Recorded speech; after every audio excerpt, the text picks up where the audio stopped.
फ्र 3 अध्याय 0016 सुदृढ़ीकरण। शुरू से अंत तक पूरी लड़ाई कुछ ही मिनटों तक चली। युद्ध क्षेत्र का त्वरित निरीक्षण करने के बाद निंग जी तेजी से चू चेनिक्सी के कंधे पर लौट आया। एक हल्की रंगीन रोशनी ने उन्हें एक बार फिर घेर लिया, जिससे वे होटल के भीतर पूरी तरह से गायब हो गए। यहाँ केवल 16 लिजिडमैन एलीट सैनिक थे, बाकी दस्ते ऊपर चले गए होंगे। अगर सब कुछ ठीक रहा तो ऊपर केवल जिंग तियानई और उसकी टीम ही होनी चाहिए थी, और यही कारण था कि चू चेनिक्सी ने पहले इतनी बेताबी से लड़ाई लड़ी थी। दुश्मन की पूरी टुकड़ी का सफाया करने के बाद चू चेनिक्सी और निंग जी ने एक पल भी देरी करने की हिम्मत नहीं की और तुरंत ऊपर की ओर दौड़ पड़े। अब जबकि चू चेनिक्सी के पास अदृश्य होने की क्षमता थी, शेंगटियन होटल मानो एक स्टील के जंगल में बदल गया था। शिकारी और शिकार का खेल अभी शुरू ही हुआ था। ... सावधान रहो, 20वीं मंजिल पर कुछ हुआ है। सौरन की सेना पूरी तरह से नष्ट हो गई है। जिस क्षण सौरोन की टुकड़ी का सफाया हुआ, उसी क्षण हरे रंग के कवच वाले सभी योद्धाओं के कानों में उनके कवच की संचार प्रणाली के माध्यम से एक धीमी कर्कश आवाज गूंजी। विरोधी एक ईश्वर वंशज है। भले ही वे अभी अभी जागृत हुए हों, उनकी शक्ति कम से कम कायापलट काल के तीसरे चरण में है। हरे रंग की कवच दुश्मन के हमलों को रोकने में सक्षम नहीं हो सकती है। सभी सावधान रहें। आवश्यकता पड़ने पर तुरंत औषधि का प्रयोग करें। इन 2 भगोड़ों के लिए 3 टीमें यहीं छोड़ दो। बाकी सब मेरे पीछे आओ और ईश्वर के वंशज को पकड़ो। याद रखना, हमें उस छोटी बच्ची को जिंदा चाहिए। जैसे ही कैप्टन तुचे के आदेश आए, ग्रीन स्केल वाले विशिष्ट सदस्यों ने एक बार फिर अपनी सतर्कता बढ़ा दी और धीरे धीरे युद्ध क्षेत्र को संकुचित करना शुरू कर दिया। टपक टपक। सुइट 3507 में जिंग तियानई एक कोने से टिके हुए थे, अपने दाहिने हाथ को थामे हुए थे जिस पर से कवच हटा दिया गया था। उनके हाथ पर लगा घाव इतना गहरा था कि हड्डी दिखाई दे रही थी, और शांत वातावरण में खून टपकने की आवाज असाधारण रूप से स्पष्ट थी। इसके बावजूद उसने thunder snake number 7 particle gun को अपने हाथ में मजबूती से पकड़ रखा था, साथ ही एक टूटे हुए ब्लेड वाले थमल त्रिकोणीय डंक को भी। कोने में नन्ही निंग चू एकदम शांत खड़ी थी। उसकी सफेद राजकुमारी वाली पोशाक खून से लथपथ थी, उसकी आंखों में आंसू थे, लेकिन वह रोई नहीं। एक दूसरे कोने में चेन शू जमीन पर अर्ध लेटी हुई थी। फर्श पर गहरा लाल खून फैला हुआ था, जिससे शिंग तियानई की आंखें लाल हो गईं। युद्ध और मृत्यु हमेशा से घनिष्ठ साथी रहे हैं। जिंग तियानई को अपने साथी के लिए शोक मनाने का भी समय नहीं मिला, क्योंकि छिपकली जैसे दिखने वाले राक्षसों के पदचिह्न निकट आते जा रहे थे। अपना आखिरी चुंबकीय पल्स ग्रेनेड निकालते हुए जिंग तियानई ने नन्हे निंगचू को कोमलता भरी नजरों से देखा। उन्होंने अपना सब कुछ दे दिया, फिर भी अंत में वे उन लोगों के लिए कुछ नहीं कर सके जिन्हें उनकी जरूरत थी। इस समय जिंग तियानई का दिल दबी हुई निराशा से भरा हुआ था। धर धर धर। जैसे जैसे भारी कदमों की आहट धीरे धीरे पास आती गई, जिंग तियानई ने अपना योद्धा कवच हेलमेट उतार दिया, जिसमें उसके द्वारा अनुभव की गई हर चीज दर्ज थी।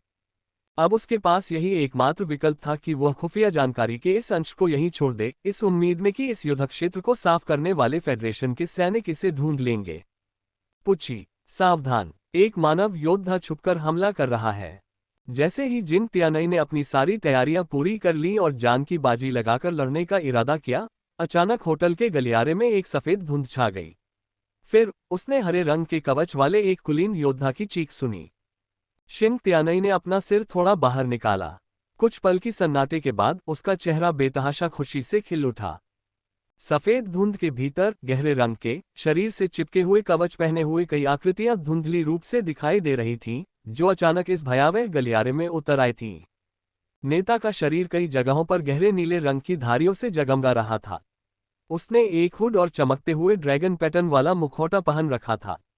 उसके बाईं और दाईं ओर 3 आकृतियां खड़ी थीं, जिनमें से प्रत्येक पर धुंधले हरे रंग के चमकते पैटर्न थे, और वे इस समय उन शापित छिपकली मानव अभिजात वर्ग के साथ भयंकर युद्ध में लगे हुए थे। एक ही मुठभेड़ में उन्होंने छुपकर हमला करके सीधे 2 हरे रंग के योद्धाओं को मार गिराया था। Swish swish swish, boom boom boom. ये है AJIO dragon nuclear action team. भयंकर युद्ध और लेजर की अफरा तफरी के बीच जिंग तियानई ने आश्चर्य से कहा, उसकी आंखें तुरंत लाल हो गईं।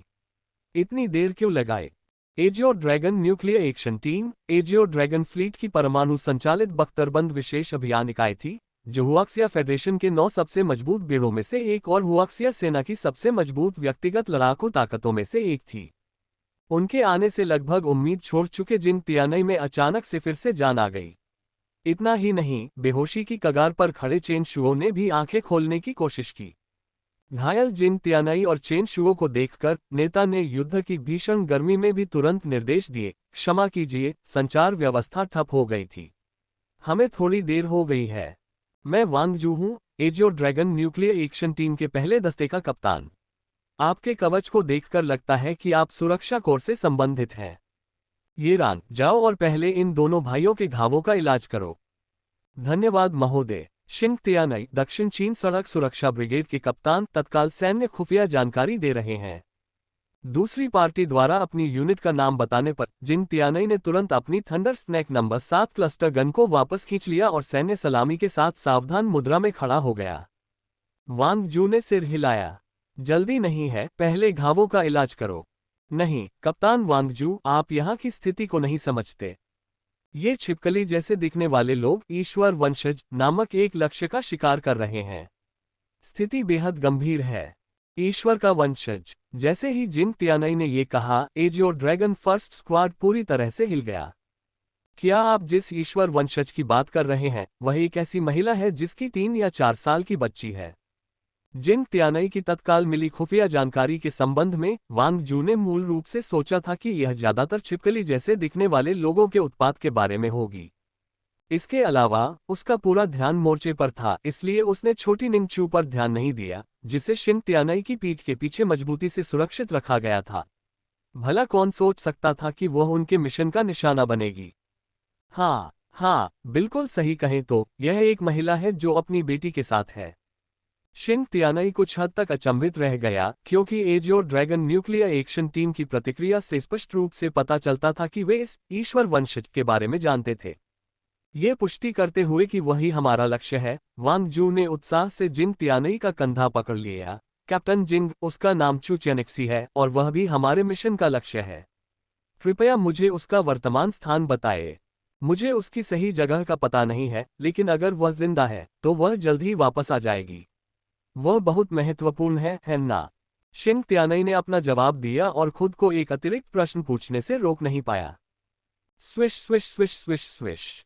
इससे पहले कि वांग जू कुछ प्रतिक्रिया दे पाता, घने कोहरे से अचानक दर्जनों लाल रंग की घातक किरणें निकली, जिन्होंने AJIO dragon nuclear action team के सभी सदस्यों और यहां तक कि जिन तियानई को भी अपनी चपेट में ले लिया। Swish swish swish. अचानक हुई गोलीबारी के बीच एजियो ड्रैगन न्यूक्लियर एक्शन टीम के कवच पर बने गहरे नीले रंग के पैटर्न अचानक चमक उठे और वे किरणों से ऐसे बचते रहे मानो अंतरिक्ष में अपनी स्थिति बदल रहे हों। शिंग तियानई और चेन शुओ की दृष्टि धुंधली हो गई और वे पहले से ही ठोस आवरण के पीछे थे। सावधान रहो, ये लिजिडमैन की कुलीन टुकड़ियां हैं। इनकी ताकत बहुत ज्यादा है और इनके कवच का प्रदर्शन भयानक है। वॉरियर एच टाइप कवच पर लगे लगभग सभी हथियार इनके खिलाफ बेअसर हैं। दुश्मन की पृष्ठभूमि को जानते हुए जिन तियानई ने तुरंत ऐसी खुफिया जानकारी प्रदान की जिसका उन्होंने व्यक्तिगत रूप से परीक्षण किया था। Boom boom boom. भयंकर गर्जना के बीच लाल किरणों ने दीवारों में बड़े बड़े छेद कर दिए। लेकिन इससे पहले कि वे दोबारा गोली चला पाते, धुंध में मौजूद AJIO dragon nuclear action team के सदस्य पल भर में प्रेतों की तरह गायब हो गए। धिक्कार है इन चींटियों पर। हरे रंग की खाल वाले छिपकली जैसे दिखने वाले 2 अंतिम कुलीन योद्धा हाथों में हथियार लिए उस क्षेत्र में उग्रता से घुस गए, लेकिन वे तुरंत अपने लक्ष्य से चूक गए। घने कोहरे में थर्मल इमेजिंग काम नहीं कर रही थी, बायोलॉजिकल रडार भी काम नहीं कर रहा था, और यहां तक कि डार्क एनर्जी को महसूस करने की क्षमता भी बुरी तरह प्रभावित थी। हरे रंग के पपड़ीदार छिपकली जैसे दिखने वाले कुलीन लोग केवल अपनी नंगी आंखों पर ही भरोसा कर सकते थे। ऐसी परिस्थितियों में दोनों छिपकली जैसे प्राणी लगभग सहज रूप से एक दूसरे की पीठ से पीठ सटाकर खड़े हो गए और उनमें से एक ने तुरंत संवाद करना शुरू कर दिया। कैप्टन तुच्छ, मानव सुदृढ़ीकरण। दरार। जैसे ही आवाज शुरू हुई, ऊपर से एक नीली छाया चमकी और संवाद कर रहे हरे रंग के छिपकलीनुमा आदमी का सिर हेलमेट समेत सीधे पीछे की ओर मुड़ गया। पुची। बैंग। दूसरा कुलीन छिपकली मानव तुरंत ऊपर देखने लगा, लेकिन जैसे ही उसने देखा, एक नीली छाया बिजली की तरह उसके सामने आ गिरी। एक तीखी नीली रोशनी ने तुरंत उसके गले को भेद दिया और उस जबरदस्त गति ने उसके पूरे शरीर को जमीन पर जकड़ लिया। नीले ड्रैगन का डंक। कोने में खड़े दर्शक जिन तियानई आश्चर्य से चीखने से खुद को रोक नहीं पाए। उसने इसे स्पष्ट रूप से देखा, वो अंतिम घातक प्रहार ठीक वही पौराणिक, अजय, नीले ड्रैगन का डंक था। 3 सेकंड से भी कम समय में लड़ाई खत्म हो गई। AJIO dragon nuclear action team के केवल 2 सदस्यों ने ही कार्रवाई की थी, और हरे रंग के तराजू वाले 2 छिपकलीनुमा जीवों का मामला पल भर में सुलझ गया। कुछ क्षणों के सदमे के बाद जिंग तियानई को आखिरकार याद आया कि हुआशिया के सबसे मजबूत व्यक्तिगत दस्तों में से एक के रूप में AJIO dragon nuclear action team द्वारा पहना जाने वाला सादा नीले रंग का कवच नैनोग्रेड कवच था, जो पृथ्वी की प्रौद्योगिकी का सर्वोच्च शिखर था। इस विचार के साथ शिंग तियानई को अब उतना अभिसरण फुफकार तुमिर 35वीं मंजिल पर मौजूद तुमिर से एक खंडित संदेश प्राप्त करते ही तुच्चे के दिल में एक बुरी आशंका उठने लगी। लेकिन उन अधूरे वाक्यों के बाद संदेश भेजने वाले की ओर से कोई और प्रतिक्रिया नहीं आई। तुमीर की तीनों टुकड़ियों के जैविक संकेत पूरी तरह से गायब हो गए थे। तुच्चे ने अनुमान लगाया कि तुमीर की तीनों टुकड़ियां संभवतः नष्ट हो चुकी थीं। छिपकली जाति के हरे रंग के शल्क वाले दस्ते में से केवल तुच्चे की तरफ के 10 लोग ही बचे थे। ग्रीन स्केल के 6 सदस्यों को चुपचाप खत्म करने के लिए ये तथाकथित सहायता स्पष्ट रूप से सरल नहीं थी। हालांकि अब उसके पास इस बारे में चिंता करने का समय नहीं था, क्योंकि ज़र्ग सेना पहले ही फैलना शुरू कर चुकी थी। उन्हें लड़ाई को जल्दी खत्म करना था। कुछ देर सोचने के बाद तुच्चे ने अंततः नीचे जाने का फैसला किया। आखिरकार इस यात्रा का उनका लक्ष्य युद्ध नहीं बल्कि ईश्वर के वंशज को पकड़ना था। दुर्भाग्यवश इस समय निंग जी के भेष बदलने और होटल की बिजली व्यवस्था के अप्रत्याशित रूप से सही सलामत होने के कारण निंग जी और अन्य लोग लिफ्ट का इस्तेमाल कर रहे थे, जिसके चलते दोनों पक्षों का एक दूसरे से मिलना नाटकीय रूप से चूक गया। होटल के बाहर कीड़ों का झुंड धीरे धीरे बढ़ता जा रहा था। 35वीं मंजिल पर नियंत्रण कर चुके एजियो ड्रैगन टीम के सदस्य अपनी भौहें सिकोड़ने से खुद को रोक नहीं पाए। ठीक इसी क्षण वांग जू ने जिंग तियानई के पीछे छोटी चू चू को देखा, साथ ही उसके कंधे पर बैठी काली तितली को भी देखा। कैप्टन जिंग, समय कम है। आप यहाँ की स्थिति से बेहतर परिचित हैं। आशा है आप संक्षिप्त परिचय दे सकेंगे। स्वयं को और अपने शत्रु को जानना हर लड़ाई में विजय सुनिश्चित करता है। एक छोटी सी जीत से कुछ भी साबित नहीं होता, और वांग जू का शत्रु को कम आंकने का कोई इरादा नहीं था। ठीक है कैप्टन वांग, मैं इसे संक्षिप्त रखने की कोशिश करूंगा। फिलहाल 2 तरह के दुश्मन मौजूद हैं। एक तो बाहर मौजूद कीड़ों का विशाल झुंड है, और दूसरा वो छिपकली जैसे इंसान हैं जिन्हें तुमने अभी अभी मारा है। मुझे लिजर्डमैन के बारे में ज्यादा जानकारी नहीं है। ज़र्ग की बात करें तो मैंने 3 प्रकार देखे हैं: गहरे हरे रंग के दरांती जैसे अंगों वाले ज़र्गलिंग, काले शरीर वाले रक्तनस वाले उड़ने वाले कीट, और जैविक ब्लेड और भाले चलाने वाले मानवाकार कीट। दरांतीनुमा अंगों वाले ज़लिंग और रक्तनस वाले उड़ने वाले कीड़े सबसे बुनियादी जमीनी और हवाई इकाइयां हैं। वे भयंकर होते हैं और भारी संख्या में मौजूद होते हैं। जहां तक उन मानवाकार कीड़ों की बात है, उनमें मजबूत व्यक्तिगत शक्ति और एक निश्चित स्तर की नेतृत्व क्षमता होती है। उनका निशाना वही ईश्वर वंशज है। मिस चू और उनकी तितलियां काफी शक्तिशाली हैं। एक अनुभवी अधिकारी होने के नाते जिंग तियानई ने तुरंत ही अपने पास मौजूद सभी खुफिया जानकारी को व्यवस्थित तरीके से रिपोर्ट कर दिया। शक्ति तितलियां। होंगक सिंह बिल्डिंग में पहले जो हंगामा हुआ था, क्या वो उसी की करतूत थी? ये छोटी बच्ची वो नहीं हो सकती।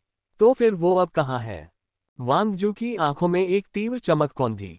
जैसे ही उसने खुद से यह सवाल पूछा, उसे अपने दिल में एक जवाब मिल गया, हालांकि वह कुछ हद तक अनिश्चित था। शिंग तियानई ने गंभीरता से सिर हिलाया। जैसा कि आपने देखा, होंगशिंग बिल्डिंग के सामने जो कुछ भी हुआ, वह वास्तव में उसी की और उस तितली की करतूत थी। ये छोटी बच्ची उसी की बेटी है। पहले जब लिजर्डमैन के कुलीन सैनिकों ने हमला किया, तो उसने एक और तितली ली और अपनी बेटी की रक्षा के लिए अकेले ही दुश्मन का सामना करने चली गई। अचानक छिपकली जैसे दिखने वाले लोगों को इसका पता चल गया और उन्होंने उन्हें पकड़ने के लिए अपनी सेना को 2 हिस्सों में बांट दिया। अगर उस नन्हे बच्चे के कंधे पर बैठी ये तितली न होती, तो शायद हम आपके आने तक टिक नहीं पाते। और अब मिस चू कहाँ है? हमें तुरंत उन्हें ढूंढने ले चलो। चू चेनेक्सी के बारे में सुनकर वांग जू चिंतित हो गया। वह शिंग तियानई से कहीं अधिक खुफिया जानकारी रखता था और कप्तान ने जीवन मरण का आदेश दिया था। अब खबर जानने के बाद भला वह चिंतित क्यों नहीं होता? मुझे सटीक स्थान तो नहीं पता, लेकिन वह लगभग 20वीं मंजिल पर होनी चाहिए। चून की लड़की यहीं है, अगर उसकी तरफ से सब ठीक रहा तो वह वापस जाने का रास्ता खोज लेगी। हाँ, मम्मी चू चू को ढूंढने जरूर आएंगी। शिंग त्यानई ने अपना सुझाव दिया और छोटी चू चू ने पूरे विश्वास के साथ उसका समर्थन किया। हालांकि वांग जू ऐसा नहीं सोचता था। नहीं, ये बहुत खतरनाक है। हमें पहले मिस चू से मिलना होगा, फिर भागने का रास्ता खोजना होगा। ये कहते हुए वांग जू ने अपने सामरिक बैग से हरे रंग का ड्रैगन पैटर्न वाला गैशोपॉन निकाला, जिसके अंदर गहरे हरे रंग का कवच धुंधला सा दिखाई दे रहा था। योद्धा कवच उतारो और हमारे साथ चलो। युद्ध के दौरान छुपने पर ध्यान दो और मेरे सभी आदेशों का पालन करो। हाँ, वांग जू की बातें सुनकर और उसके हाथ में मुट्ठी के आकार के गैशापोन को देखकर जिंग त्यानई ने तुरंत ही अत्यधिक उत्साह के साथ अपना योद्धा कवच उतार दिया। सुरक्षा ब्रिगेड के प्रमुख के रूप में भले ही उन्होंने सुआ का मांस न खाया हो, लेकिन कम से कम उन्होंने सुआ को भागते हुए तो देखा ही था। वांग जू के हाथ में जो वस्तु थी वह स्वाभाविक रूप से nano grade AJIO dragon armour थी। जब जिंग त्यानई को ऐसा व्यवहार मिल रहा था तो छोटी चू चू को भी स्वाभाविक रूप से वैसा ही व्यवहार मिला। इसके विपरीत जब जियाओ यीरान ने चेन शुओ के लिए एक कवच निकाला तो उसने इस उच्च स्तरीय नीले ड्रैगन कवच को कमजोर ढंग से अस्वीकार कर दिया। मुझ पर युद्ध संसाधन बर्बाद मत करो। मैं अपने शरीर को जानता हूं, मैं ज्यादा देर तक टिक नहीं पाऊंगा। आपातकालीन उपचार के बावजूद चेन शुओ का चेहरा पीला ही रहा। पिछली लड़ाई में उसका बहुत अधिक खून बह चुका था, उसे बचाना असंभव था। हालात बेहद गंभीर हैं, जल्दी से मिस चू से मिलने जाइए। बूढ़े चेन, आप क्या कह रहे हैं? अगर हम जाते हैं तो हम साथ जाएंगे। हमारी दक्षिण चीन सुरक्षा टीम में साथियों को छोड़ने की कोई परंपरा नहीं है। चेन शुओ के बोलते ही सबसे पहले जिन त्यानई ने आपत्ति जताई। हालांकि उसने चेन शुओ के दृढ़ संकल्प को कम आंका था। जैसे ही जिन त्यानई ने कुछ कहा, लगभग तुरंत ही एक टूटा हुआ थर्मल त्रिकोणीय स्पाइक चेन शुओ के गले पर कसकर दबा दिया गया। बूढ़े शिंग, मैं आपसे विनती करता हूं, मुझे अंत में बोझ मत बनने देना। आप। शिंग त्यानई की आंखें पल भर में लाल हो गईं, लेकिन वह एक और शब्द भी नहीं बोल सका। उन्हें रास्ते भर बुरी तरह दबाया गया, पूरी तरह कुचल दिया गया और उनके सभी भाई मर चुके थे। शिंग त्यानई वास्तव में उसे समझता था, लेकिन वह उसे जाने नहीं दे सकता था, क्योंकि वह और चेन शुओ ही दक्षिण चीन सुरक्षा टीम के भाइयों में से बचे हुए एकमात्र सदस्य थे। तर्क ने उसे बताया कि इस समय सबसे सही विकल्प यही होगा कि वह अपने साथी को गोली मारकर उसकी पीड़ा समाप्त कर दे। लेकिन वह ऐसा बिल्कुल नहीं करना चाहता था और न ही वह चाहता था कि चेन शुओ की इस तरह मौत हो। जैसे ही स्थिति गतिरोध की स्थिति में पहुंची, अचानक गलियारे से कदमों की आहट गूंज उठी। इन पदचिन्हों को देखकर AJIO dragon nuclear action team के सभी सदस्यों को ऐसा लगा मानो उन्होंने कोई भूत देख लिया हो। ये जानना जरूरी है कि सभी के बायोलॉजिकल मॉनिटर अधिकतम स्तर पर चालू थे, फिर भी उन्हें अब अप्रत्याशित रूप से कदमों की आहट सुनाई दे रही थी। इसका मतलब था कि कोई चीज उनके जैविक रडार से पूरी तरह बच निकली थी और सीधे उनकी ओर आ गई थी। ये परिदृश्य कितना भयावह था! जब हर कोई पूरी तरह सतर्क था, तब छोटी बच्ची चू चू को वह आवाज और भी ज्यादा जानी पहचानी लगने लगी। मम्मी, जरूर मम्मी ही होंगी। कैप्टन जिंग, घबराए मत, मैं हूं। चू चेनेक्सी ने कमरे में कई लोगों की मौजूदगी महसूस की और तुरंत अपना परिचय देने के लिए बोली। कुछ ही देर में एक महिला और एक तितली उस दरवाजे पर प्रकट हुई जहां सभी लोग मौजूद थे। मम्मी। छोटी चू चू खुशी से दौड़कर चू चेनेक्सी के पास गई। उसने उस पर लगे खून के धब्बों को नजरअंदाज कर दिया और उसे कसकर गले लगा लिया। निंग जी के अधजले दिल को आखिरकार शांति मिली। जहां तक उसकी बात है, उसे जैविक तरंगों के माध्यम से यहाँ की स्थिति की कुछ समझ थी, लेकिन आखिरकार उसने इसे अपनी आंखों से नहीं देखा था। छोटी चू चू को सुरक्षित और स्वस्थ देखकर निंग जी ने अपने कंधे पर बैठी काली और लाल रंग की स्वैलोटेल तितली के प्रति कृतज्ञता का भाव व्यक्त किए बिना नहीं रह सकी। राजा का कार्य पूरा हुआ। खुश। बाद वाले ने स्नेहपूर्वक जवाब दिया। उसका नन्हा तितली जैसा शरीर खुशी से भर गया, जिसने निंग जी को काफी प्रभावित किया। उसके शरीर पर मौजूद बारीक घावों को देखकर निंग जी ने उसे ब्रूड में वापस खींच लिया और उसे नियॉन जायंट ट्री में वापस जाने दिया ताकि वह ठीक हो सके। तभी निंग जी ने कमरे में मौजूद कई लोगों की ओर अपनी नजर घुमाई, जबकि AJIO dragon nuclear action team के सदस्य भी अपने सामने मौजूद महिला और तितली का सावधानीपूर्वक अवलोकन। बाहर निकलना। ईश्वर की वंशज चू चेनेक्सी, यह महिला फाइलों में मौजूद जानकारी से कुछ अलग थी। वह औसत कद की थी और उसका सौम्य रूप असीम ऊर्जा से भरपूर था। उसकी आंखें बुद्धिमत्ता से चमकती थीं, जो उसे पहली नजर में ही असाधारण बनाती थीं। फाइलों में उसे एक साधारण चिकित्साकर्मी के रूप में वर्णित किया गया था, लेकिन इस समय उनमें स्पष्ट रूप से एक योद्धा दिखाई दे रही थी, एक ऐसी महिला योद्धा जो तीव्र आभा और दृढ़ संकल्प से ओतप्रोत थी। उसके बगल में बैठी तितली के बारे में वांग जू को और भी कम समझ थी। हालांकि वर्षों के युद्ध अनुभव से मिली उसकी सहज बुद्धि ने उसे बताया कि खतरे के मामले में यह तितली स्वयं देव वंशज से कहीं अधिक खतरनाक थी। उनके पीछे दो मानवाकार कीड़े खड़े थे जिन्होंने मानव स्कार्फ पहन रखे थे, जिससे उनका रूप थोड़ा अधिक मानवीय लग रहा था, जिसने वांगजू को बहुत आश्चर्यचकित कर दिया। जहां तक उसे पता था, ये लोग सादा जर्ग के निचले दर्जे के अधिकारी थे। अब उन्हें देखकर ऐसा लगता था कि वे किसी के नियंत्रण में हैं या शायद किसी लक्ष्य के आगे आत्मसमर्पण कर चुके हैं। सच कहें तो चू चेनेक्सी ने उसे जो आश्चर्य दिए थे वे उसकी उम्मीदों से कहीं अधिक थे। चू चेनेक्सी और निंगजी की ओर से कमरे में अचानक 6 लोगों के प्रकट होने का आभास होते ही वे मन ही मन थोड़ा आश्चर्यचकित हो गए थे। हालांकि जैसे ही उन्होंने उन्हें वास्तव में देखा, उन्हें पल भर में राहत मिल गई, क्योंकि जैसे ही उन्होंने दूसरे पक्ष को स्पष्ट रूप से देखा, उन्होंने उनके कवच और सैन्य प्रतीक चिन्हों से उनकी पहचान कर ली। वे एजियोर ड्रैगन फ्लीट से संबंधित थे, जो फेडरेशन की सेना के 9 सबसे शक्तिशाली बेड़ों में से एक था। सीधे शब्दों में कहें तो सहयोगी। सबसे आगे चल रहा व्यक्ति लगभग 30 वर्ष का था, जिसका चेहरा चौकोर, भौहें घनी और आंखें बड़ी थीं। उसके चेहरे पर दृढ़ता झलक रही थी, जिससे स्वाभाविक रूप से अधिकार का भाव प्रकट हो रहा था। स्पष्ट था कि वही नेतृत्व कर रहा था। बाईं ओर खड़ा व्यक्ति एक जाना पहचाना चेहरा था, पूर्व में बहादुर और निडर गार्ड कप्तान शिंग तियानई। दाहिनी ओर खड़ा व्यक्ति लगभग 20 वर्ष का था, जिसका चेहरा ठंडा और तीक्ष्ण था, जिसमें बचपना नाम की कोई चीज नहीं थी। उसकी निगाहों और हाव भाव से ही वह बेहद आक्रामक प्रतीत होता था। घायलों के अलावा केवल इन तीनों ने ही अपने ड्रैगन पैटर्न वाले फेसप्लेट हटा लिए थे, जिससे निंगजी और चू चेनेक्सी को उनके असली चेहरे देखने का मौका मिला। बाकी बचे 6 में से 5 को कमरे में पंखे के आकार में फैला दिया गया था, जो बाहर की स्थिति पर कड़ी नजर रख रहे थे। घायल चेन शुओ एक कोने से टेक लगाकर बैठा था, उसका हाथ अभी भी उस टूटी हुई त्रिकोणीय संगीन को इस तरह पकड़े हुए था मानो वह उसका सब कुछ हो। नमस्कार सुश्री चू चेनेक्सी, मैं वांग जू हूं, एजियोर ड्रैगन न्यूक्लियर एक्शन टीम के प्रथम दस्ते का कप्तान। मुझे विशेष रूप से आपको बचाने का आदेश दिया गया है। एजियोर ड्रैगन न्यूक्लियर एक्शन टीम के प्रथम दस्ते के कप्तान वांग जू विशेष रूप से उसे बचाने के लिए यहां आए हैं। ये सुनकर निंगजी और चू चेनेक्सी दोनों एक बार फिर चौंक गए। अगर वांग जू ने वे शब्द न कहे होते तो चू चेनेक्सी शायद इसे एक आकस्मिक घटना मान लेती, लेकिन उनके ऐसा कहने पर संघ के एक साधारण नागरिक के रूप में चू चेनेक्सी तुरंत बहुत सतर्क हो गए। उसने आखिरी बार 9 महान बेड़ों को फेडरेशन की भव्य सैन्य परेड के इंटरनेट प्रसारण के दौरान देखा था। उसने कभी सोचा भी नहीं था कि एक दिन उसे ऐसा व्यवहार मिलेगा और खासकर उसे बचाया जाएगा।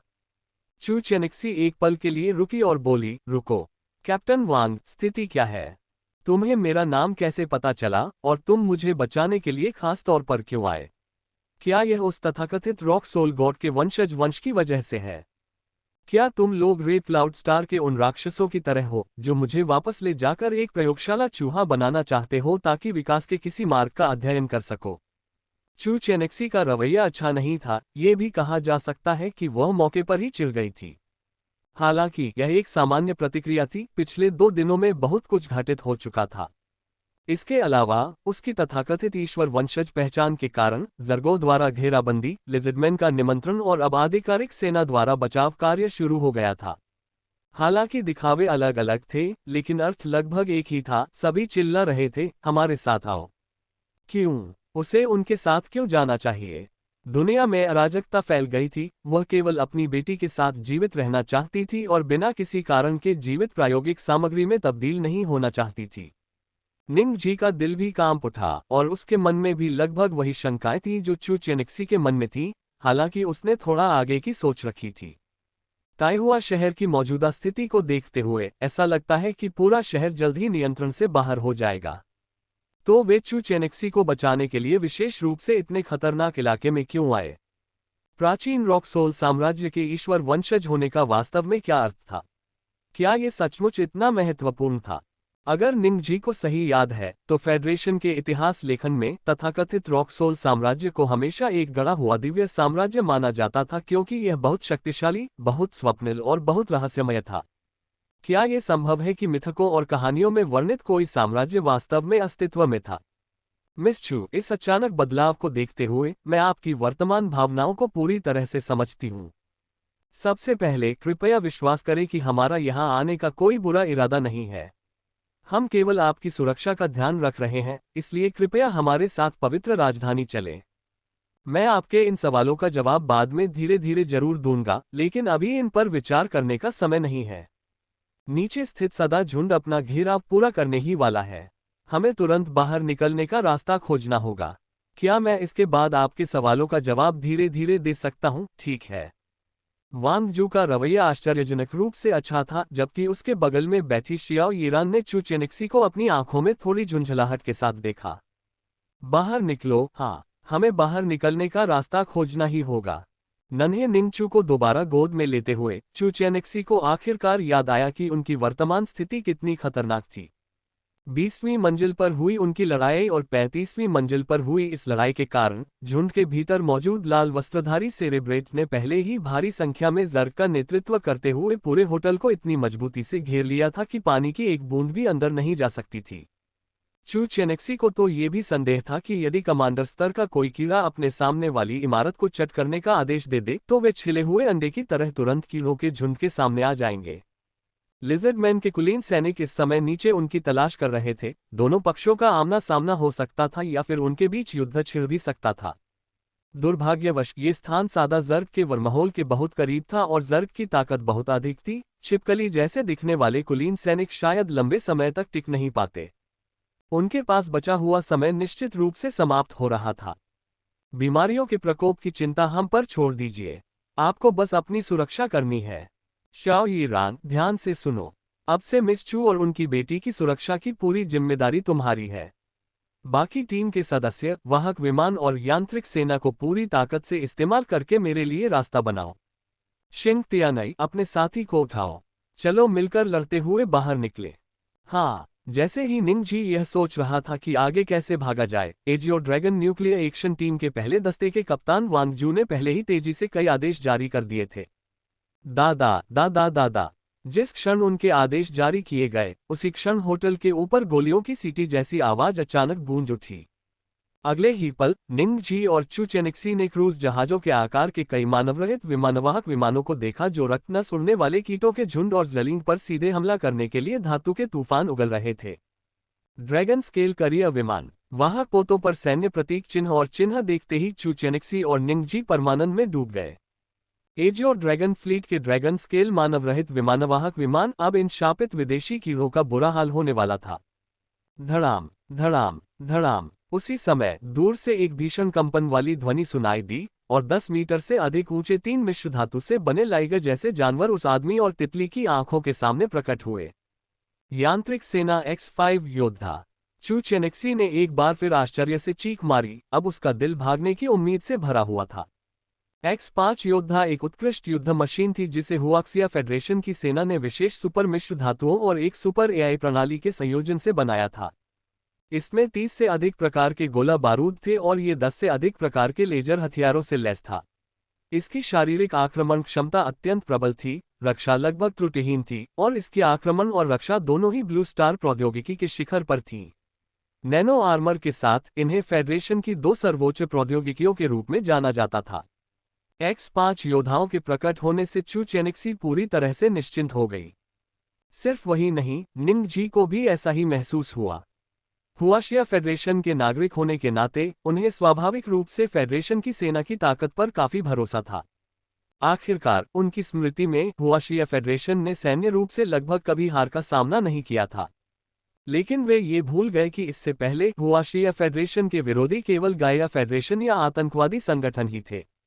इस बार उनका सामना एक बिल्कुल अनजान एलियन जर्ग सेना से हो रहा था। क्या हुआशिया फेडरेशन की सेना अब भी उन्हें पूरी तरह से ध्वस्त कर पाएगी?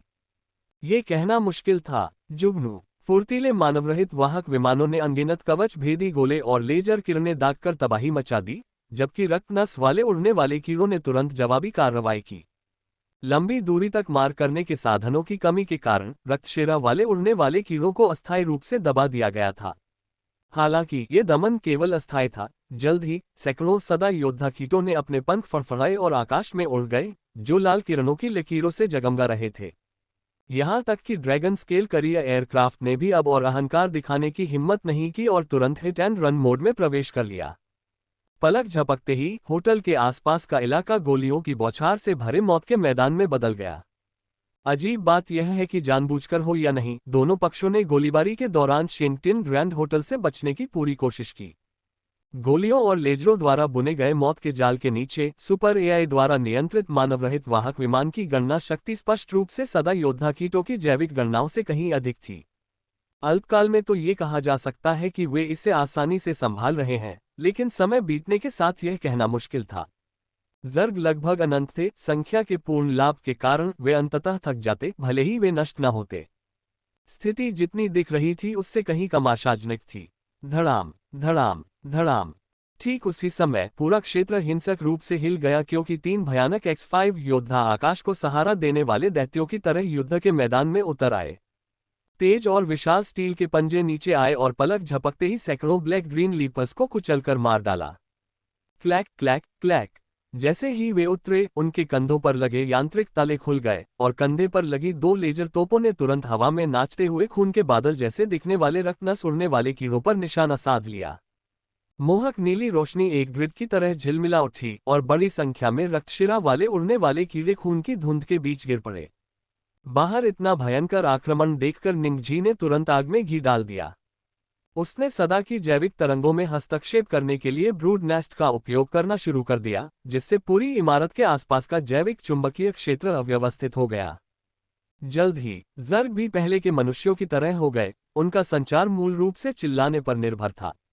भयंकर गर्जना और तरह तरह की लेजर किरणें बरसने लगीं और दोनों पक्ष कुछ समय के लिए भयंकर युद्ध में उलझ गए।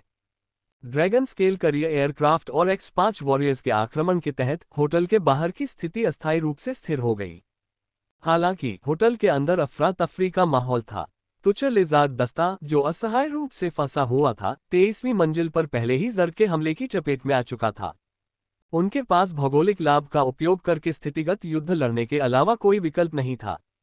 दुर्भाग्यवश झुंड में हमला करने की रणनीति और सदा योद्धा कीटों के नेतृत्व में छिपकली दस्ते का जल्द ही सफाया हो गया। हालांकि इन लोगों का बलिदान पूरी तरह से व्यर्थ नहीं था। कम से कम चू चेनेक्सी से संबंधित जानकारी तो बहुत पहले ही वापस भेज दी गई थी। एक देवता के वंशज के बारे में सटीक जानकारी के बदले ग्रीन स्केल स्क्वाड का आदान प्रदान करना लिजार्ड लोगों के लिए एक फायदे का सौदा साबित हुआ।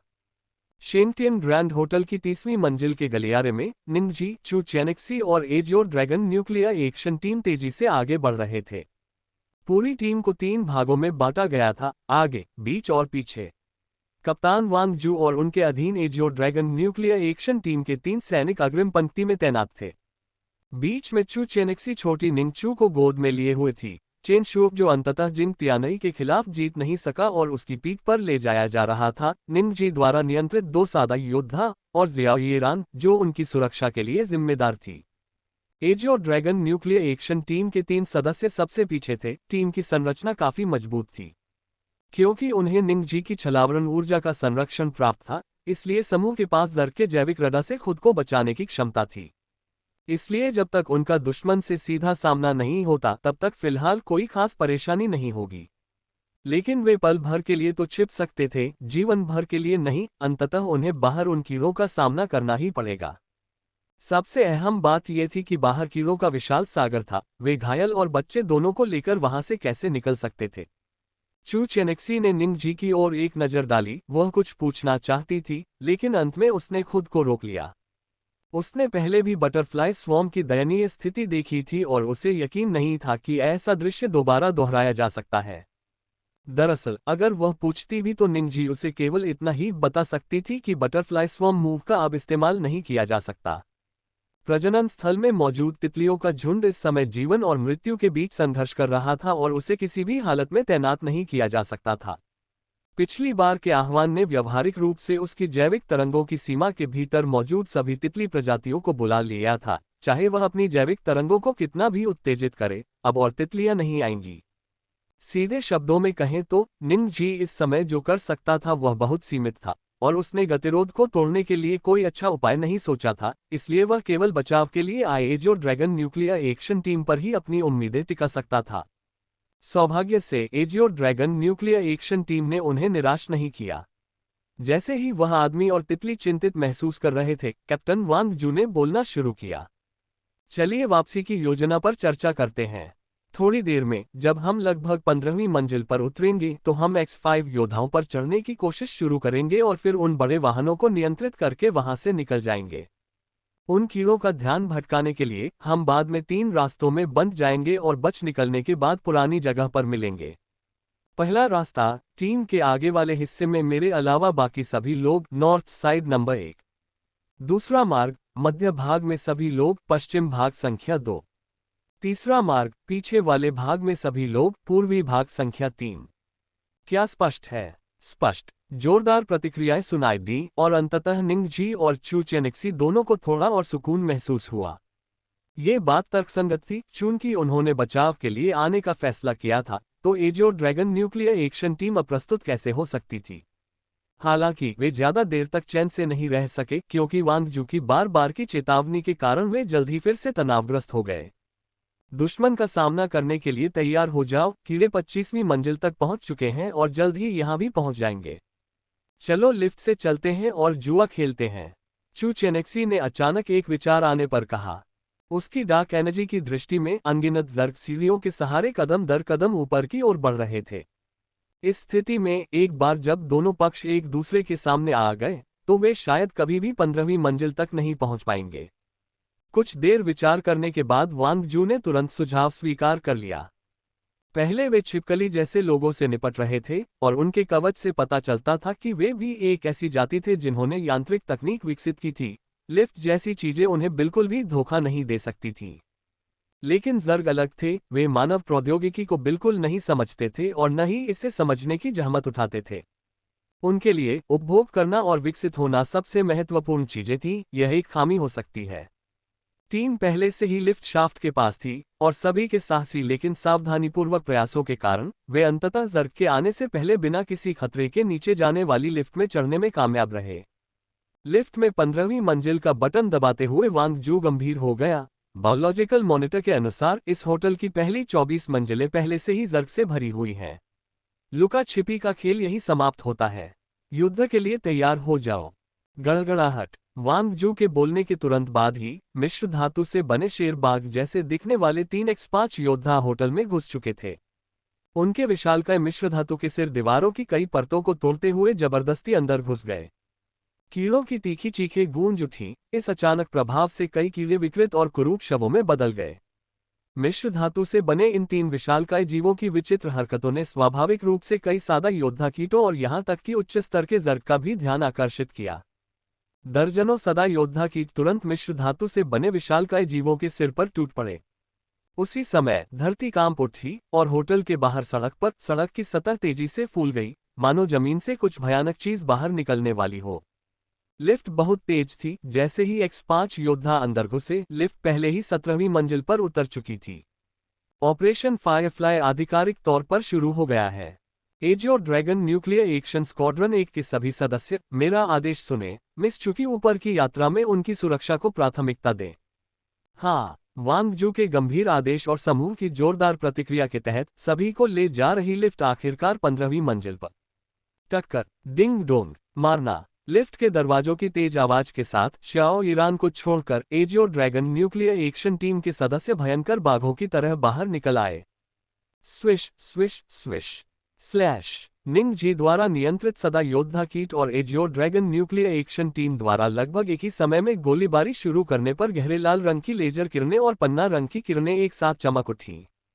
कई गहरे नीले रंग के जर्लिंग तुरंत ही छेदों से छलनी हो गए, जिससे लिफ्ट के सामने एक बड़ा खुला स्थान बन गया। एजियो ड्रैगन के सदस्य, जिनके शरीर गहरे हरे रंग के ड्रैगन पैटर्न से जगमगा रहे थे, तैरते हुए ड्रैगनों के झुंड की तरह झुंड में झपटे। उनकी परछाइयों की झलक के बीच कीड़े एक के बाद एक गिरते चले गए, चाहे वे गहरे नीले रंग के जर्लिंग हो या रक्तनस वाले उड़ने वाले कीड़े, लगभग सभी एक ही हमले में मारे गए। साफ सुथरा, कुशल और बिना किसी झिझक के ये प्रदर्शन निंगजी, चू चेनेक्सी और अन्य लोगों के लिए सचमुच आंखें खोलने वाला था। कवर देखो। मिस चू, कैप्टन जिंग, बाईं ओर स्थित यूनिट 1, आगे बढ़ो। दरवाजे के बाहर मौजूद बाधा को तुरंत निष्क्रिय करने के बाद वांग जू ने एक और आदेश जारी किया। चू चेनेक्सी अपनी बाहों में नन्ही निंग चू को लिए हुए और शिन तियानई चेन शुओ को अपनी पीठ पर लिए हुए तुरंत लिफ्ट से बाहर निकल भागे। Swish swish swish swish swish. इस तरह के हंगामे ने स्वाभाविक रूप से इस तल पर मौजूद सभी जर्गों का ध्यान आकर्षित किया, जिससे वे उड़ती धूल के बीच जवाबी हमला करने के लिए प्रेरित हुए। लेजर किरणें, चेलिसेरा और विशैले डंक आसमान में छा गए और पलक झपकते ही समूह की ओर बढ़ गए। कवच, जियो ईरान, सुरक्षा पर ध्यान दें। जर्ग का आक्रमण तेज हो रहा था, लेकिन एक अप्रत्याशित दृश्य सामने आया। वांग जू की चीख के बाद समूह के सामने एक ग्रिड जैसी क्वांटम बाधा प्रकट हुई। सभी लंबी दूरी के हमलों को रोकते हुए AJIO dragon nuclear action team पूरी तरह से युद्ध मोड में आ गई। उनकी बाईं भुजाओं पर अजीबोगरीब प्रकाश ढाले और दाईं भुजाओं पर हरे रंग के नुकीले किनारे प्रकट हो गए। उन्होंने चू चेनेक्सी और शिन तियानई को कसकर घेर लिया, लेजर किरणों को रोकते हुए अपनी हथेलियों के केंद्र से गहरे हरे रंग की ऊर्जा तरंगे छोड़ी और झुंड के बीच से एक उग्र आक्रमण शुरू कर दिया। लिफ्ट वास्तव में बाईं ओर स्थित X5 योद्धा से उतनी दूर नहीं थी, सीधी रेखा में दूरी केवल 20 या 30 मीटर थी, लेकिन चूंकि यह एक होटल था, इसलिए विभिन्न कमरों के विभाजन के कारण दूरी काफी अस्पष्ट प्रतीत होती थी। इसके अलावा समूह का हमला जितना उग्र होता था, उसका जवाबी हमला भी उतना ही भीषण होता था। जैसे ही टीम 2 दरवाजों से गुजरी, दर्जनों वॉरियर बग दोनों तरफ से घेर कर हमला कर चुके थे। एक बार टीम की गति रुक जाने के बाद यान पर चढ़ना शायद उतना आसान नहीं रह जाएगा। इससे पहले कि वे हमला कर पाते, जैसे ही वे प्रकट हुए, निंग जी के शरीर पर रंगीन प्रकाश की लहरें चमक उठीं और सहायक सादा योद्धा की साथ ही उस तल पर मौजूद हर जर्ग अचानक एक दूसरे का नरसंहार करने लगे, मानो उन्होंने अपना होश खो दिया हो। जल्दी करो, मिस चू, इधर आओ। इस दृश्य को देखकर वांग जू भी भावुक हो गया, लेकिन चू चेनेक्सी को हैरानी भरी नजरों से देखने के अलावा उसने एक पल भी नहीं रुका। उसने अपनी बाहें चौड़ी कर दी और उसकी छाती से एक भयानक स्पंदन फूट पड़ा, जिसने तुरंत आगे मौजूद कीड़ों के एक झुंड को पिघला दिया और चू चेनेक्सी के लिए एक स्पष्ट मार्ग बना दिया। ऐसे समय में चू चेनेक्सी ने औपचारिकता नहीं बरती और नन्ही निंग चू को पकड़े हुए पूरी गति से आगे बढ़ी। जिंग तियानई चेन शुओ को अपनी पीठ पर बिठाकर उसके पीछे पीछे एक भूत की तरह चल रहा था और सभी पश्चिम की ओर स्थित X5 योद्धा की ओर बढ़ रहे थे। जैसे ही वे आगे बढ़े, AI रिमोट कंट्रोल के तहत X5 वॉरियर का हेड हैच खुल गया और समूह अंदर घुस गया। कुछ भटके हुए ज़लीन ने उनका पीछा करते हुए अंदर आने की कोशिश की, लेकिन वे कोई हलचल पैदा करने में विफल रहे और वांग जू और जियाओ येरान ने, जो उनका करीब से पीछा कर रहे थे, उनसे तुरंत निपट लिया। इसके साथ ही चू चेनेक्सी और शिन तियानई का समूह, जिसका बोर्डिंग मार्ग सबसे कठिन था, सफलतापूर्वक X5 वॉरियर के कॉकपिट में प्रवेश कर गया। ये प्रक्रिया किसी की भी कल्पना से कहीं अधिक सुचारू रूप से संपन्न हुई। इसका मुख्य कारण ये था कि निंग जी की रायट, जैव विद्युत तरंगों और एजियो ड्रैगन न्यूक्लियर एक्शन टीम की शक्तिशाली युद्ध क्षमता के संयोजन ने दोनों पक्षों की अपेक्षाओं को काफी हद तक पार कर लिया था। स्वाभाविक रूप से AJIO dragon nuclear action team के सदस्यों ने झुंड के भीतर अचानक हुए इस दंगे का श्रेय चू चेनेक्सी को दिया। इसी वजह से उन्हें आखिरकार समझ आया कि कप्तान तथाकथित ईश्वर वंशज को इतना महत्व क्यों देता था। X5 वॉरियर का आंतरिक भाग विशाल था, आवश्यकता पड़ने पर इसमें 200 कुलीन सैनिक समा सकते थे। चू चेनेक्सी के 5 वयस्कों और एक बच्चे के समूह के लिए यह पर्याप्त से भी अधिक था, केवल कॉकपिट ही काफी था। वांग जू और शियाओ ईरान के नेतृत्व में चू चेनेक्सी और शिन तियानई स्थिर कॉकपिट के पीछे बैठे थे और बड़ी उत्सुकता से विभिन्न उपकरणों को देख रहे थे। सबसे कठिन समूह के सफलतापूर्वक शामिल हो जाने के बाद AJIO dragon nuclear action team के शेष सदस्यों के लिए काम बहुत आसान हो गया। फुर्तीली हरकतों के साथ वे झुंड के बीच से कई बार गुजरे और जल्दी से अपने निर्धारित केबिनों में प्रवेश कर गए, ठीक वैसे ही जैसे वांग जू ने व्यवस्था की थी। Clang clang clang. जैसे ही पूरा दल जहाज पर चढ़ा, यांत्रिक गियर की आवाज सुनाई दी और तीनों X5 योद्धा खुद को इमारत से बाहर निकालने लगे। इसके बाद उन्हें बस इन विशालकाय जीवों पर भरोसा करना था ताकि वे झुंड को भेद सकें। हालांकि जैसे ही सभी को राहत का एहसास हो रहा था, चू चेनेक्सी के समूह को ले जा रहे X5 योद्धा के नीचे की जमीन अचानक टूट गई। एक विशालकाय कीड़ा, जिसका आकार स्वयं X5 योद्धा से छोटा नहीं था, धरती से बाहर निकला। इसका कवच शुद्ध काले धातु जैसी बनावट वाला था, इसके सिर पर भाले की तरह एक विशाल टक्कर मारने वाला सींग था और इसके हंसियानुमा अंगों के जोड़ और खोल अजीबोगरीब नुकीले कांटों से घनी तरह से ढके हुए थे। बूम! एक भीषण कंपन के साथ विशालकाय कीट प्रकट हुआ और तुरंत चू चेनिक्सी और अन्य लोगों को ले जा रहे X5 योद्धा पर अपने भाले जैसे सींग से हमला कर दिया, जिससे उसके मजबूत मिश्र धातु के शरीर में एक बड़ा गड्ढा हो गया और मशीन लड़खड़ा गई, ठीक उसी समय जब उसने खुद को उससे मुक्त किया था। सावधान रहो, एक नए प्रकार का कीड़ा। X5 वॉरियर के आंतरिक होलोग्राफिक डिस्प्ले पर छवियों को देखते हुए जिन त्यानई ने चेतावनी भरे स्वर में फुसफुसाए बिना नहीं रह सका। डरो मत, X5 योद्धा इतना नाजुक नहीं है, कसकर पकड़ो। सौभाग्यवश कंसोल पर बैठे वांग जू अत्यधिक अनुभवी थे और ऐसी स्थिति में घबराए नहीं। ये रान, सह पायलट की सीट पर बैठ जाओ, हम मैन्युअल नियंत्रण पर जा रहे हैं, चलो बाहर निकले। चटकने की आवाज। जैसे ही वांग जू के 2 आदेश जारी किए गए, X5 योद्धा ने अपने लड़खड़ाते हुए शरीर को स्थिर किया और मुड़ा, उसकी विशाल स्टील की पूंछ रेशम के रिबन की तरह विशालकाय कीड़े की ओर लहराए। स्मैक! उस विशालकाय कीड़े की प्रतिक्रिया की गति आश्चर्यजनक रूप से तेज थी। उसने तुरंत प्रतिक्रिया दी और अपने टक्कर मारने वाले सींग को उठाकर स्टील की पूंछ से टकरा दिया। एक भीषण ध्वनि विस्फोट के बीच होटल के बगल में स्थित एक छोटी इमारत अत्यधिक कंपन के कारण ढह गई और उसमें विस्फोट हो गया। धड़ धड़ धड़ धड़ धड़। अत्यधिक बल के कारण दोनों पक्ष एक साथ पीछे हट गए, लेकिन दूरी बढ़ने मात्र से युद्ध समाप्त नहीं हो गया। स्क्वेच! जैसे ही वे अलग हुए, विशालकाय कीड़े के मुखांगों से गहरे काले रंग का चिपचिपा पदार्थ तेजी से बाहर निकला। वांग जू की तरफ से भी जैसे ही वे अलग हुए, उन्होंने तुरंत ही एक उन्मत्त आक्रमण शुरू कर दिया। X5 योद्धा के बाएं अग्रभाग के दोनों ओर से मिश्र धातु के ब्लेड निकल आए, उसकी छाती पर लगी लाइटनिंग कैनन अचानक चमक उठी और उसके कंधों से यांत्रिक क्लिक की आवाजें सुनाई दी, क्योंकि दर्जनों सेराफिम की लाइट मिसाइलें उस विशालकाय कीट की ओर दागी गईं। बूम! गड़गड़ाहट। पल भर में आकाश और धरती कांप उठे। घने धुएं के गुबार के बीच शेंटियन ग्रैंड होटल भयानक बमबारी के कारण धीरे धीरे ढह गया। वांग जू ने लड़ाई में जरा भी देर नहीं लगाई। जोरदार हमलों की एक श्रृंखला शुरू करने के बाद वह पीछे मुड़े बिना ही दुश्मनों के झुंड में घुस गया। उन्हें हमेशा याद रहता था कि उनका मिशन बचाव करना था, उस मानव देवता को बचाने के लिए जो इस समय केबिन में बैठा है, जिसके पास चमत्कारिक शक्ति है। कैप्टन के शब्दों में, वही व्यक्ति मानवता का भविष्य।